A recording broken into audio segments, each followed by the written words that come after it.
In the Apocrypha, there is a book called the Testament of Solomon. And in this book, Solomon describes how in the town there were some demons that were wreaking havoc on some people. They were stealing food, they were stealing money. So Solomon pleads with God to be given authority and power over these demons. God answers his prayer, sends the archangel Michael down with a ring. And when Solomon wears the ring, he is given authority over these demons, and he starts to line them up and talk to them one-on-one. Well, in Turkey, at an ancient military camp, they found an amulet that depicts this exact story. A 5th century amulet depicting the demon-fighting King Solomon, I'm actually going to read you parts of the story here in a second, has been found by archaeologists in Turkey, referencing a book banned from the Bible for including themes of dark magic. The amulet was found among the ruins of a military structure. You know what's fascinating to me? This is what they're just telling the public that they found. At an ancient military camp in Turkey where Noah's Ark is, where all of this other stuff is, I guarantee you that they found way more than just this amulet. And that's what makes me so mad with all of this archaeology stuff, is the entire world has the right to know about everything that is found, because it is the entire world's history. All of this stuff is all of our history, and every single human being on this planet has the right to know about it. Just really quickly, this reminds me of this site, which is also in Turkey. This is called Göbekli Tepe, and these are actually the oldest ruins ever discovered. They predate Stonehenge. And once digging started, guess what the government did? They came in, put a complete halt to all excavations, and they actually postponed all digging for like 100 years or something. There were protests, there was media coverage. It was a huge ordeal because people were saying, like, this is the world's history. If this is the first civilization ever, we deserve to know what is in here, but nobody ever will. Okay, so back to the Testament of Solomon. So it says, Testament of Solomon, son of David, who was king in Jerusalem and mastered and controlled all spirits of the air, on the earth, and under the earth. By means of them, he also did all of the transcendent works of the temple. So Solomon had the fallen angels help build the temple, telling also of the authorities that wield against men, and by what angels these demons are brought to non-existence. Solomon actually lined these demons up and asked them individually what angel has authority over them, because God always has authority over Satan. So there's this little boy that is helping work on the temple, and Solomon loves this little kid dearly. So he's well fed, he's well paid. And then Solomon starts to notice that the boy's starting to get super skinny and he doesn't have much money. So Solomon asks him, he's like, hey, what's going on with you? And the boy tells him that when he falls asleep, there's a demon that comes and takes his food and takes his money. When I, Solomon, heard this, I entered the temple of God and prayed with all of my soul, day and night, that the demon might be delivered into my hands and that I might gain authority over him.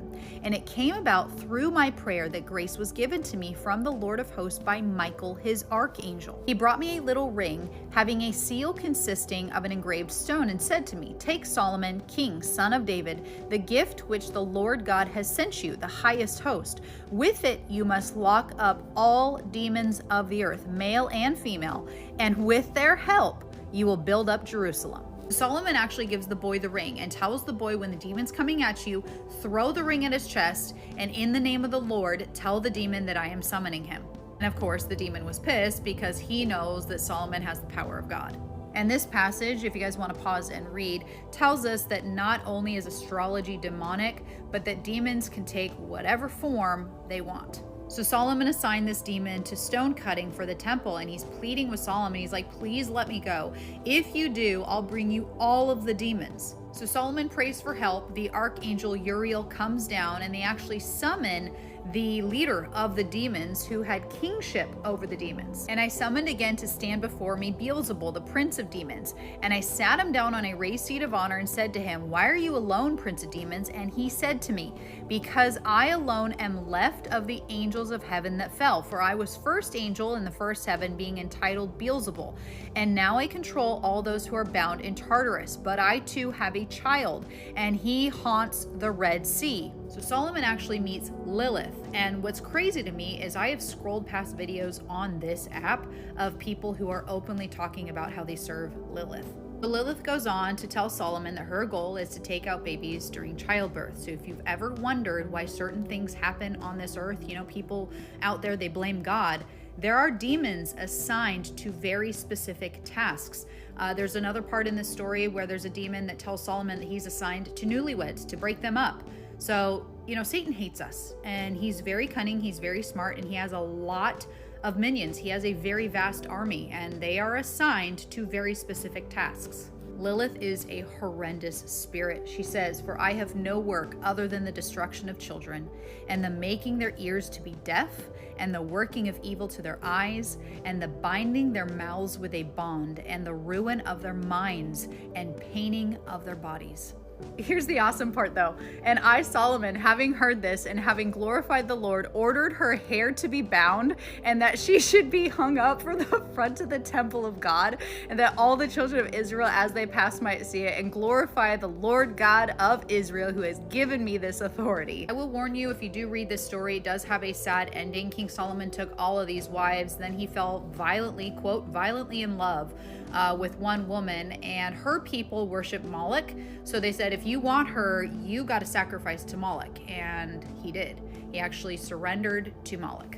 "I then, wretch that I am, followed her advice, and the glory of God quite departed from me, and my spirit was darkened, and I became the sport of idols and demons." He said he wrote out the story as a warning to anybody who reads it to not do what he did. "Put on the whole armor of God, that you may be able to stand against the wiles of the devil. For we do not wrestle against flesh and blood, but against principalities, against powers, against the rulers of the darkness of this age, against spiritual hosts of wickedness in the heavenly places." I want to remind everybody that demons have been watching you since you were born.